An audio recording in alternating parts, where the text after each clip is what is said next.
Salut les aventuriers, c'est Jonathan de la chaîne KL et Psycho, la chaîne qui décortique votre émission préférée au travers de la psychologie.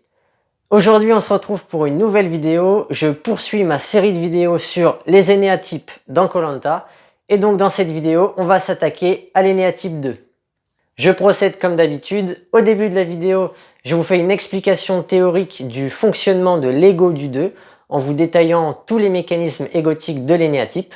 Et ensuite, je ciblerai l'analyse sur deux candidats emblématiques de l'émission.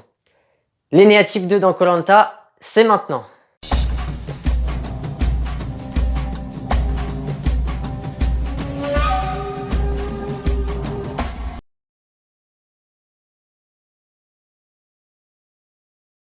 Le 2, c'est le centre émotionnel préféré vers l'extérieur.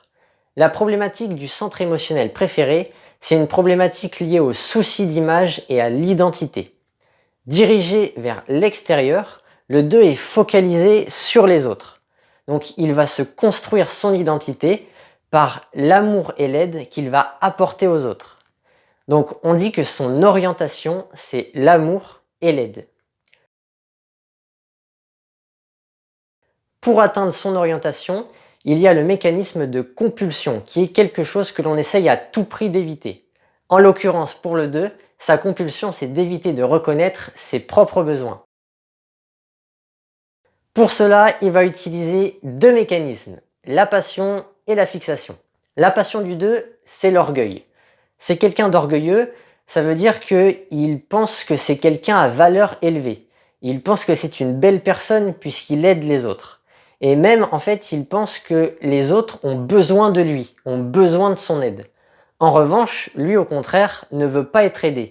Il n'accepte pas l'aide des autres. La fixation du 2, elle est double. C'est un mélange de flatterie et de dédain.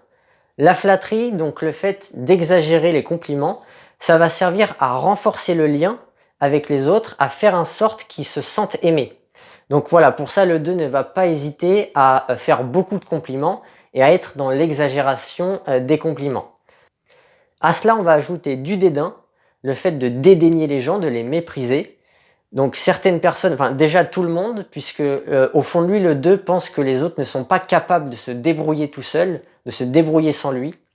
Et même certaines personnes ne méritent pas d'être aidées, sont indignes d'être aidées. Par ce mécanisme de dédain, le 2 peut cibler l'aide qu'il va apporter à certaines personnes. Il va aider certaines personnes, mais d'autres, il ne voudra pas les aider en fonction du dédain qu'il a pour elles. Voilà, donc c'est par l'orgueil, la flatterie et le dédain que le 2 espère éviter de reconnaître ses propres besoins et d'atteindre son orientation d'amour et d'aide. Alors pourquoi c'est en étant orgueilleux et par la flatterie et le dédain que le 2 espère éviter de reconnaître ses propres besoins? Eh bien en fait le 2, alors il s'aime bien comme il est orgueilleux et il aimerait bien s'occuper de lui. Mais en fait il peut pas parce qu'il se crée son identité en aimant et en aidant les autres. Donc ce que fait le 2, c'est qu'il va aimer et aider les autres en espérant en fait secrètement que les autres se rendent compte de tout ce qu'il fait pour eux et que ces derniers prennent en charge les besoins du 2 en lui rendant l'appareil. C'est comme ça que le 2 espère satisfaire ses besoins. Non pas directement en pensant à lui, mais d'abord en se construisant son identité, en aidant les autres, et ensuite ce sont les autres qui devraient prendre en charge ses besoins. Donc pour vivre avec un 2, il faut résoudre finalement un étrange paradoxe, où il faut à la fois prendre un peu en charge les besoins du 2, mais il ne faut pas le faire de manière trop voyante et trop flagrante, puisque dans cette situation, le 2 va vite se retrouver mal à l'aise.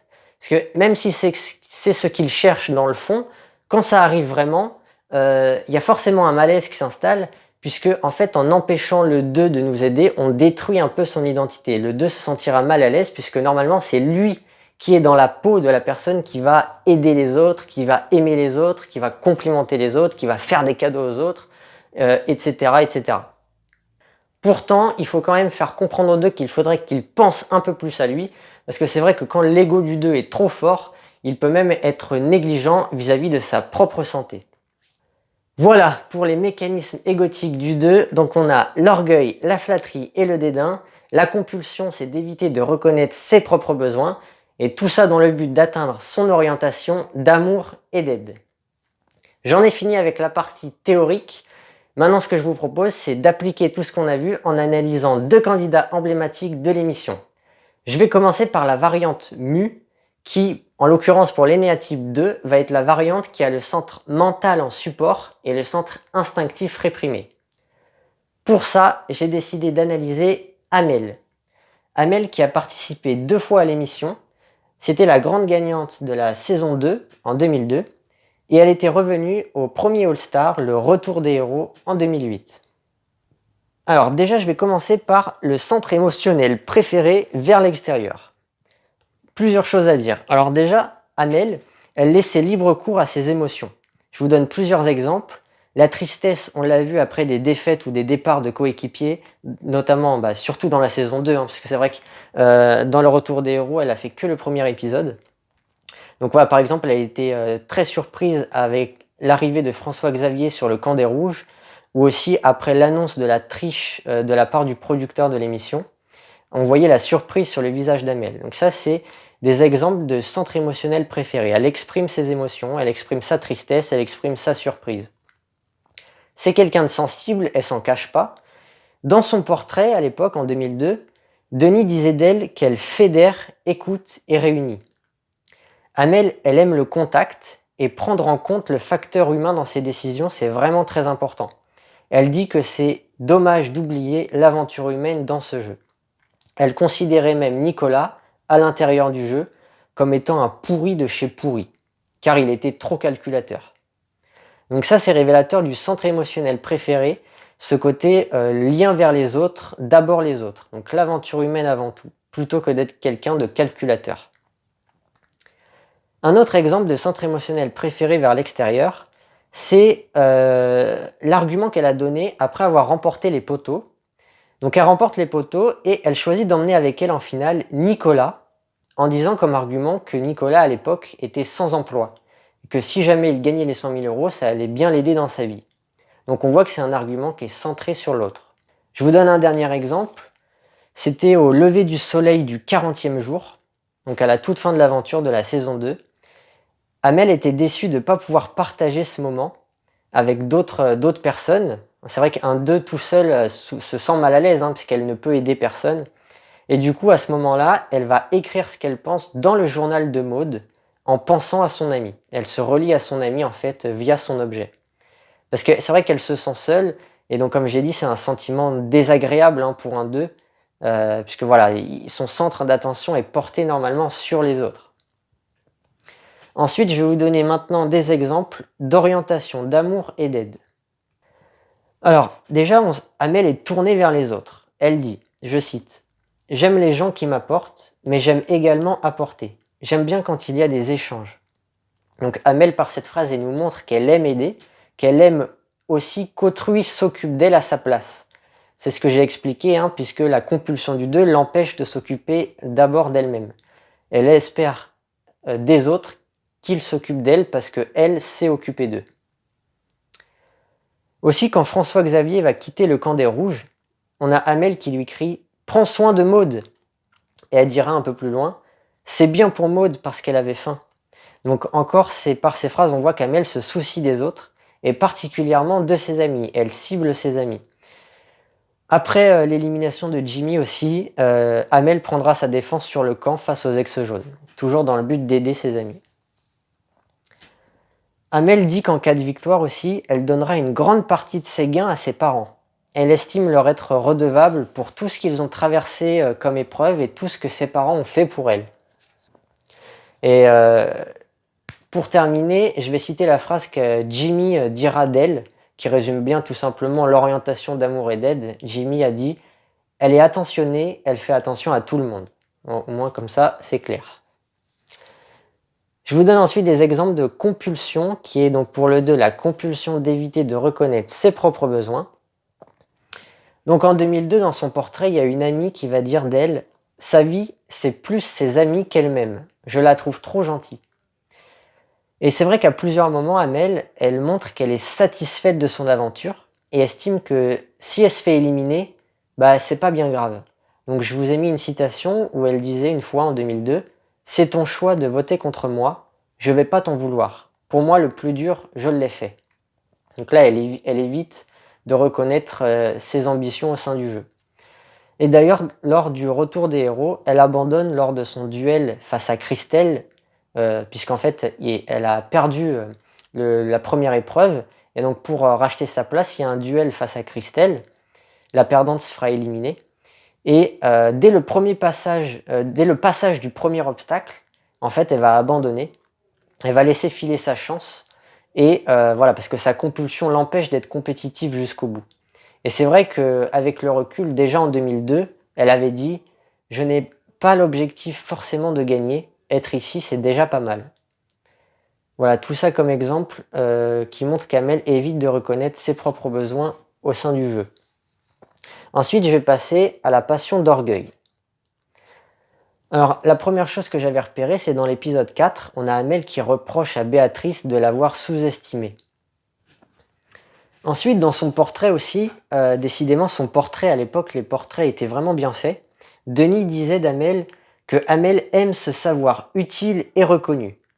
Et là, on retrouve effectivement la problématique identitaire et le souci d'image exacerbé qui est créé par le fait d'avoir le centre émotionnel préféré.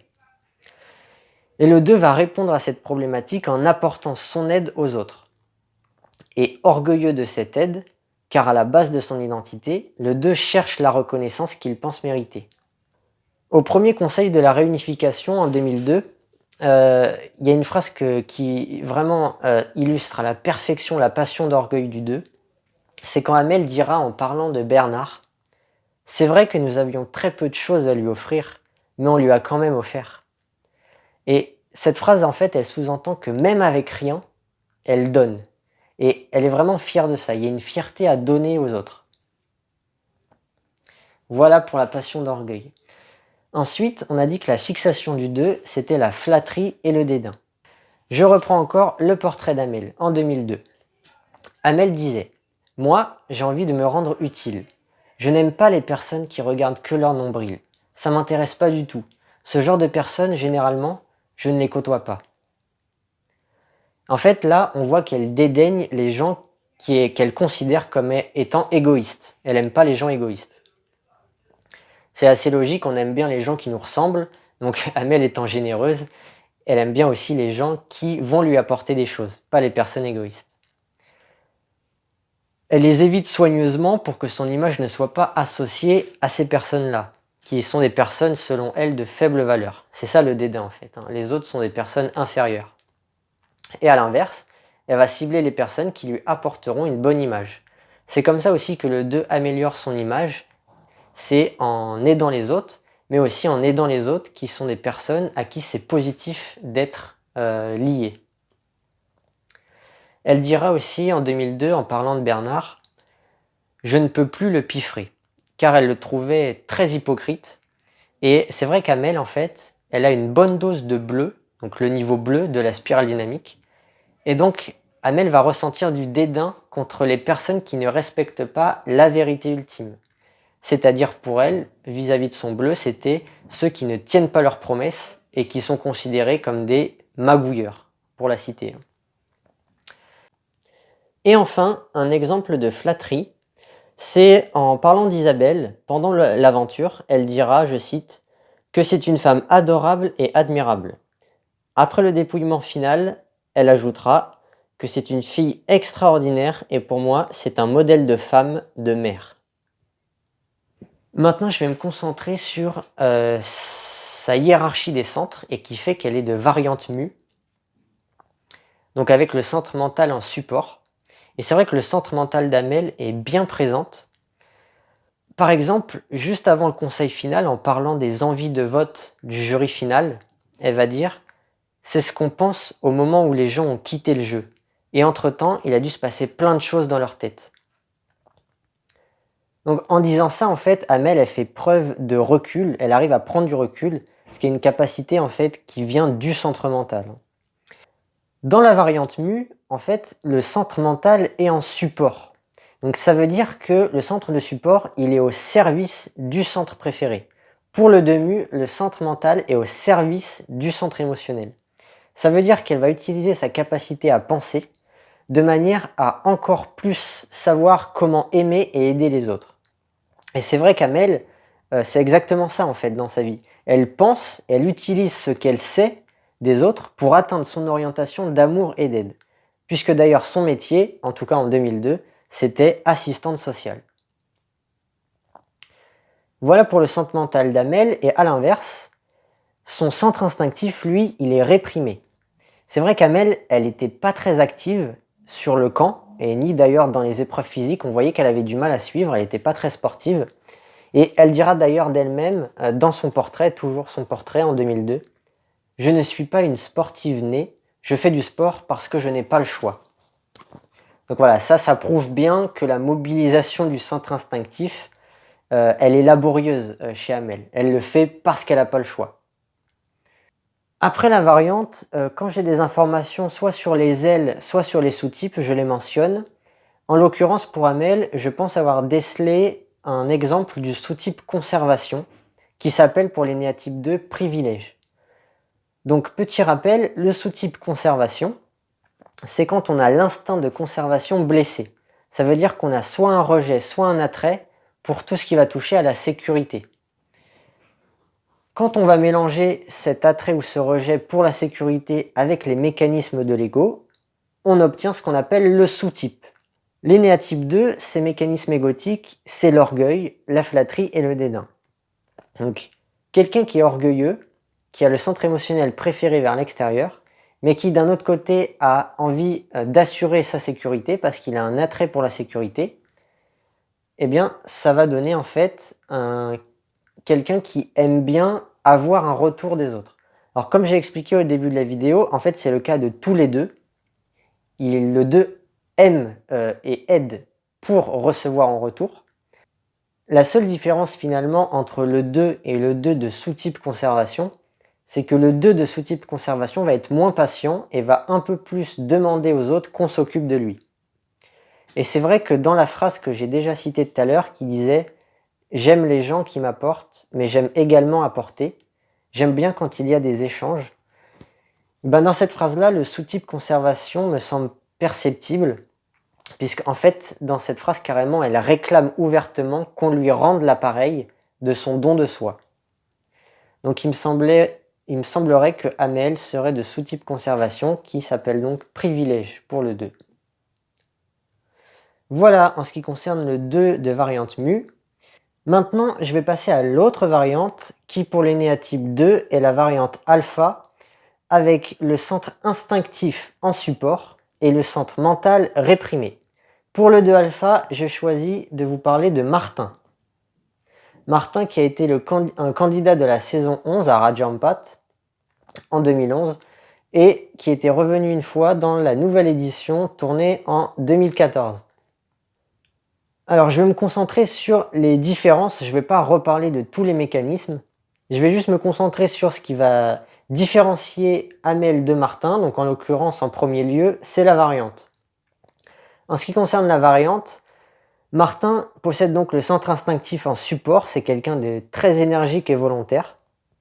Sa volonté d'aider les autres se concrétise par des actions.